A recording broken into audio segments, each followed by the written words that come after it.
My family comes from these mountains. We really thought that was something normal, but now when many people come from the outside and say how beautiful is the area, you know it's something special. This is one of the best spots in Europe for wildlife watching. We have Iberian ibex, chamois, red deer, roe deer, wild boars, bears. The population of Cantabrian bears is improving a lot now. But the most important thing, we are very well known because our wildcats and of course for wolves. Lots of people come here from the UK to see wolves. In these mountains we have the biggest population of wolves in Western Europe, around 2,500 animals. Here in Riaño Natural Park we have around 14 packs of wolves. In this case, during the winter, the behavior of these animals is quite anarchic. It's really difficult to find them. Sometimes you can have luck, and other times you fail. So well, spotting wolves during the winter is not easy, but I'm going to meet now with my colleague Jorge, and let's go to try now.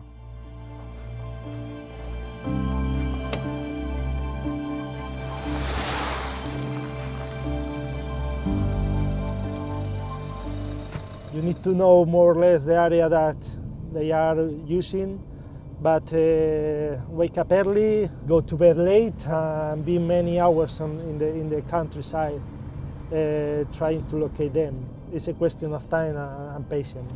Now it's harder because they are just looking for food, and now it's harder to find, so the territories expand a little. They don't stop in one place for more than 2 or 3 days. Here is Iberian wolf, which is a bit browner and not as big as the grey wolf, because here in summer it's kind of warm, so the wolves are smaller, they have less hair, so they also look smaller, but they are beautiful anyway. It's a gorgeous animal. You need to see them from very, very far, because if you get close to them, they will just run away. I mean, if you get lucky, you will have a wolf 10 meters from you. It happens to me only once, but you can get lucky. On the left side, there are a lot of tracks, because this is a natural animal crossing. There might be some wolf footprints here. So let's go. Many animals have crossed here, not only wolves, and they surely use the bridge to cross. We can see some of them here, old ones. The difference between the wolf footprints and the dog footprints are not that clear, but you can tell that they are a bit longer and the nails are pointed. And if it's a dog, normally they don't go on a straight line. They go smelling everywhere, so it's not that kind of a straight line. If it's a wolf, they go on a straight line, and their steps are like more separated one from each other, because they have this light trotting to save energy. Probably 2 wolves, one bigger than the other one. Here we have 2 different sizes. This one we see is small poop, but it has a lot of hair on it, and even some fruits, some grain from the fruits. So this is surely a wolf poop. He has been spreading it all over, because now it's mating season, so they just put it and they spread it as much as they can. I would say it's like 3-4 days old. When they howl, it is beautiful, especially if you're alone and you're just walking through the forest, and you know they are not going to harm you in any way, but still, I don't know how to express it in English, but there is some kind of instinct on you. You know that they are around you, like a sixth sense. Vultures, look at that. Okay, let's see. Just stop here for a minute. Let's take a look. Right below a tree line. Take a look.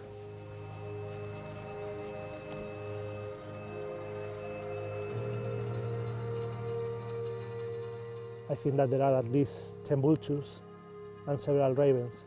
There's no doubt there is a carrion there. It's important to leave now the place. Yeah. To leave a quiet area. Wolves can be around. Okay. Okay, Let's we go. move? Yeah. Let's go. During the summer, in this case, in these mountains, during August and September month, the success rate is around 90%. Most of our clients watch wolves during the summer. And this is because the wolves focus on the same places, on the same areas where they have water, where they have prey, and where usually are breeding the cubs. When I was a child, I listened many histories about wolves. I really thought that they were monsters, dangerous animals, 11 years old perhaps. I meet with 2 cubs of wolves in a valley near my village, and my mind changed completely. It was incredible animals, really peaceful animals. There is kind of a big argument between the locals who have cows, horses, and they see them in danger, or they believe they're in danger, and people who like to protect the wolf. If they get to unprotected sheep, they could kill them all. I mean, it's quite easy for them. And here, the sheep is hard to keep together because there are high peaks and there are rocks everywhere. The farmers protect the animals, protect the cattle and the livestock with dogs. And all the farmers that use Mastiff have very few damage. They are specialized in fighting wolves because they double the size of the wolves, and they say they can keep apart 2 or 3 wolves at a time. And if you can see, they have a lot of skin here on the neck, so the wolf kind of grabs them. They can bite them, but they cannot get to the veins. This is a little one, but they can grow up to 90 kilos, so even 3 times the size of a normal wolf.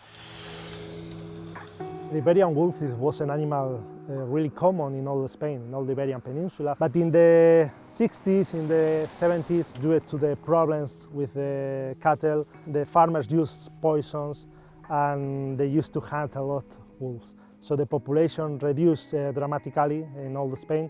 And only in northwest Spain here, the wolves survive.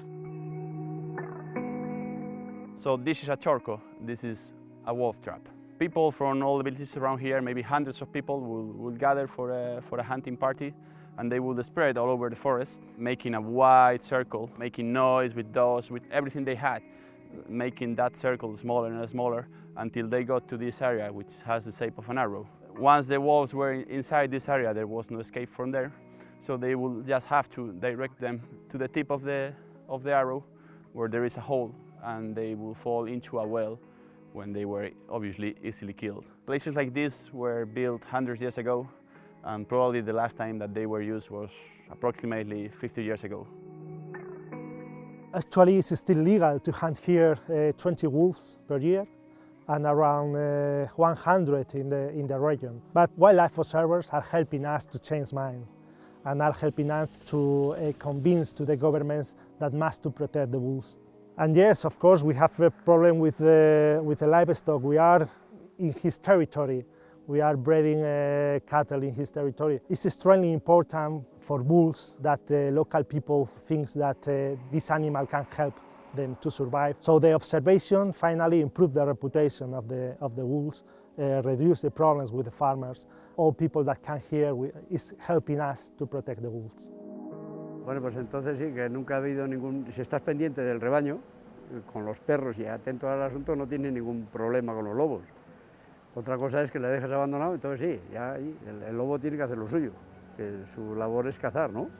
Pero si estás con el rebaño y estás atento, no hay problema ninguno. Nunca ha habido ningún problema. Sí que se habla a veces vacas, yeguas, sí se comenta, pero personalmente no tengo constancia de ninguno directamente, siempre de oídas. Tenemos 2 o 3 perros, pero no son especializados para el lobo, se utilizan un poco para el rebaño y poco más, de compañía. No están utilizados para proteger el rebaño, vamos, no son específicos para proteger el ganado. We are sure that we can learn to live together with wolves in the future. The farmers, hunters need to understand too that the wolves is extremely important for our environment, for ecosystems. It's very important for our habitats. And this is the future, and there are not other future. We need to live together with them.